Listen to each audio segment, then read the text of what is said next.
One, if we look at the picture of what we have before us, sometimes it is really discouraging. You go as early as the time of Moses, it's the same story over and over again. When it is good that you have to do, there is always that first picture that you might get discouraged because of the greatness of the work to be done. But the beautiful thing is, in the gospel we have been taught, and the way those speakers told us, is that we need first two things: passion and commitment. Just like this woman, the Canaanite woman who really stood her ground. I do not know if there are many women like them. I do think so. In so many ways, that kind of attitude is what we have been doing for the past 2,000 years. Na matagal lang yan, lagi ang hinihingi sa kahit sino magpiministeryo to have the passion and the commitment. So that whatever is before us, we first see that there is nothing impossible for our God. And there is nothing impossible not only for our God, but through us because of God. This is what happened to the woman. So maybe today, with all the stories that we have heard and the sharings that we have had, maybe that's the two things I would like to leave all of you with, that question.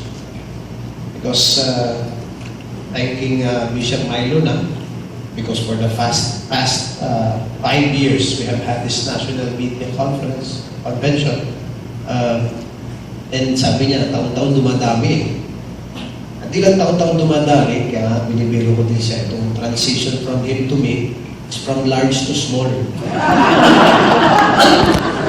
Large to small. At nakakahalata ko na, hindi sanay sa maliliit ang taga rito kasi binihisan ako ng mga mother partner, lahat ng isinod sa akin mahaba. Sanay sa iyo, so sanay sa gusto malaki. Lumiit. But because that's the same direction he has been taking. Itong ginagawa natin, from the national, we are engaging everybody on the local level. Why? Because we're looking for people with enough passion and commitment to make this thing work. And looking at all of you, looking at how you reacted to our speakers, wow, you are people of passion. And I believe in that. And hopefully we will work through that and with that. Because wala naman tanong yung tungkol sa grace of God. And the gospel is very beautiful. Bakit kasi Lord, nung unang tinanong, hindi sumagot? Nung kalmang sagot, nung kalmang tanong, sumagot naman, kala isulto. Pero nung ikatlong tanong, di na isulto. Milagro.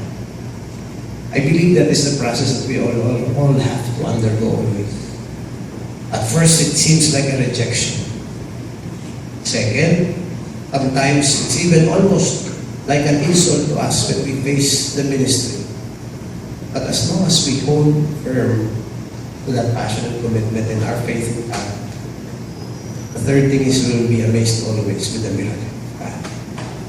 And I hope this will be the venue.